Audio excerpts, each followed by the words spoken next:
Bom, rapaziada, jogo tenebroso de ruim, tá? No meu ponto de vista. Sempre que eu vou assistir jogos do Fortaleza, vou acompanhar, eu sempre espero bons jogos, de vários gols, de 2, 3 gols pelo menos, ataque, contra-ataque, muitas finalizações, goleiro tendo que fazer defesaças de um lado e de outro, como normalmente são os jogos do Fortaleza. Contra o Corinthians foi um bom jogo, contra o Fluminense, sensacional. Normalmente os jogos do Fortaleza são dos melhores jogos para você acompanhar da Série A.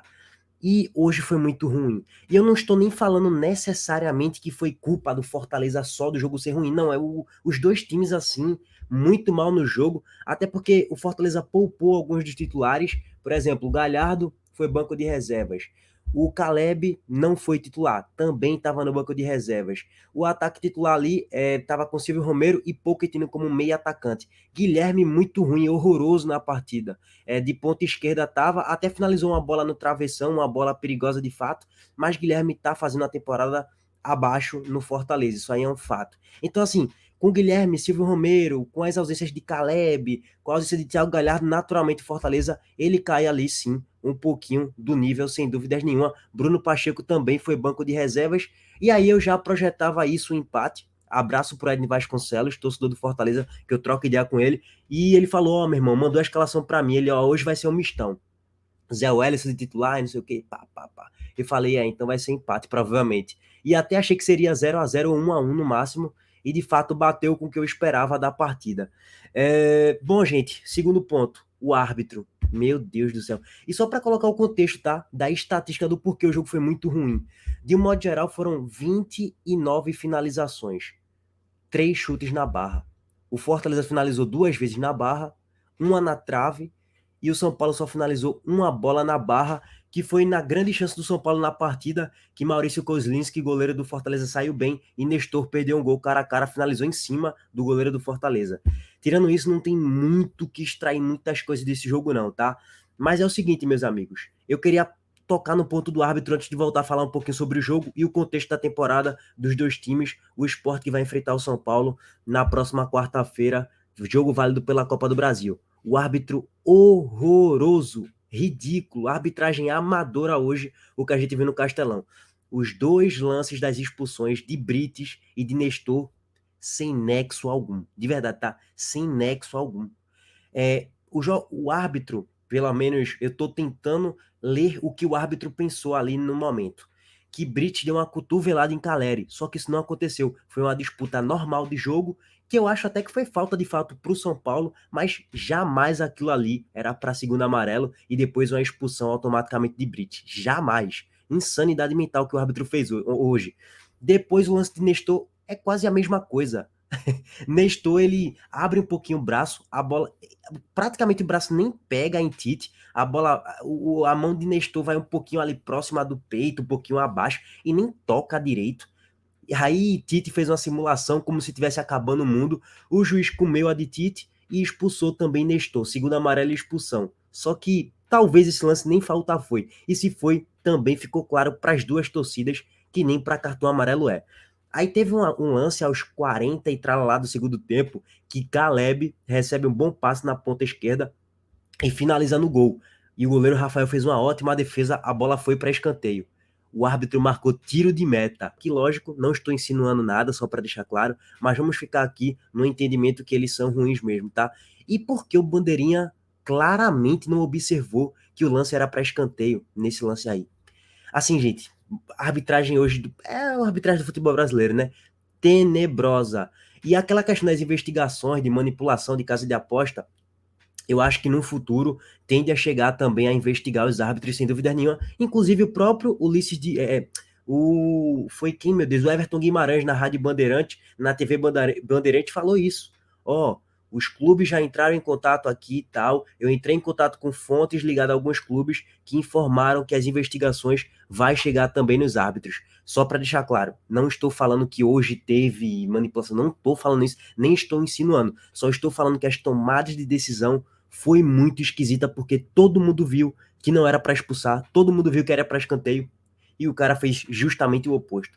Enfim, paciência. Só queria abrir esse parêntese sobre o árbitro, tá?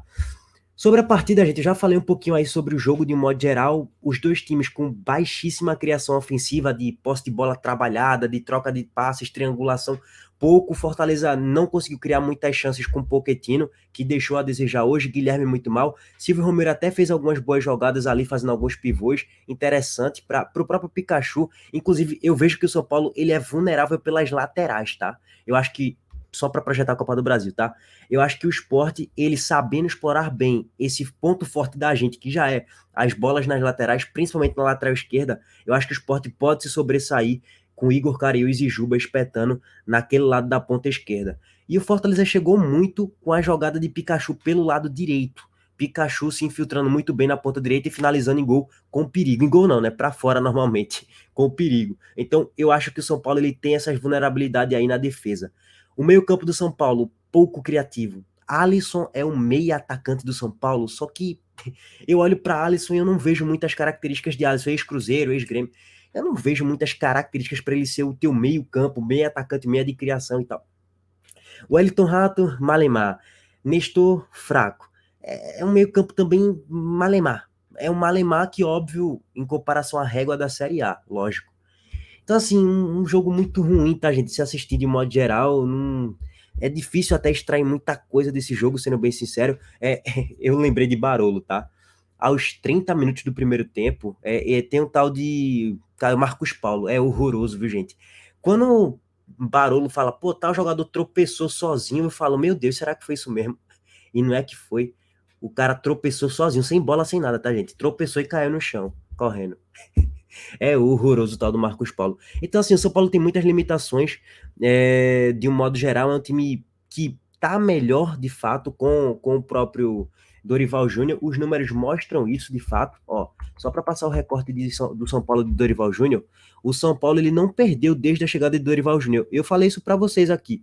Quando o Dorival foi anunciado e tal, eu trouxe a análise de que o São Paulo teria uma estabilidade maior nos resultados.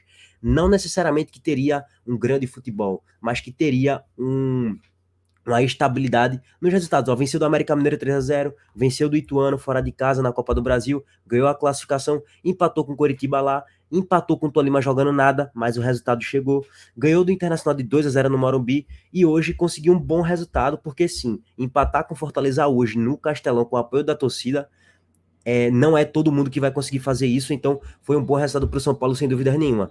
E eu acho que o resultado foi bem esse mesmo, acho que deveria ser um empate.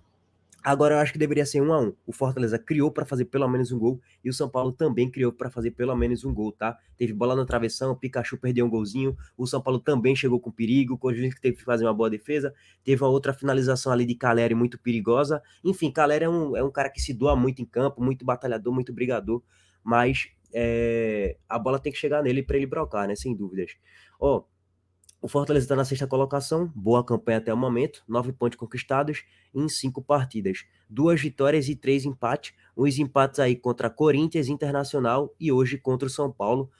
As vitórias do Fortaleza foi contra o Coritiba, 3-0, e também teve uma vitória do Fortaleza, deixa eu só me lembrar agora, que eu não tô 100%... contra o Fluminense no 4-2, que o Fortaleza jogou muito bem, tá? Só para passar o contexto da rodada, o Corinthians de Luxemburgo apanhou de 3-0 do Santos, do Botafogo, foi mal, e até agora eu não entendi, desde que foi anunciado, eu nunca entendi o porquê Luxemburgo foi contratado, sendo que ele já não estava na função treinador, ele não estava exercendo a sua função, fazia o quê? 2 anos. Um técnico desatualizado no mercado e que, qual foi o último bom trabalho de Luxemburgo que conseguiu conquistas na carreira de título e tal? Nenhum. Há um bom tempo, sei lá, 4, 5, 6 anos. Enfim, o Luxemburgo é ultrapassado e o trabalho dele no Corinthians já começou de forma ridícula, como de fato ele é um treinador fraco. O Vasco empatou com o Coritiba hoje, de 1-1. O Vasco empatou no finalzinho do jogo e o Bahia se manteve ali na 13ª colocação. Os resultados acabaram ali ajudando o Bahia nessa rodada, apesar de que caiu 4 posições nessa rodada, mas nos jogos de hoje o Bahia poderia cair mais 2 colocações e acabou ficando na 13ª colocação mesmo. Bom, gente, eu só queria dar destaque a isso porque eu não vou passar muito mais meu tempo falando assim, tentando extrair algo do jogo que, de modo geral, foi muito ruim. Sendo bem sério, eu não gostei nem um pouco do que eu vi hoje. Os dois times com baixíssima produção ofensiva, só quando ficou com um a menos para cada lado, Aí teve um pouquinho melhor ali, de um pouquinho mais de volume, de trocação e tal, chances criadas um pouquinho mais perigosas, mas de modo geral, acho que o empate tá correto, tá justo, mas deveria ser empate com gols. Nota do jogo, 4,5, 5 no máximo, nada além disso. Tamo junto, rapaziada. Abraço aí pra todo mundo. Valeu.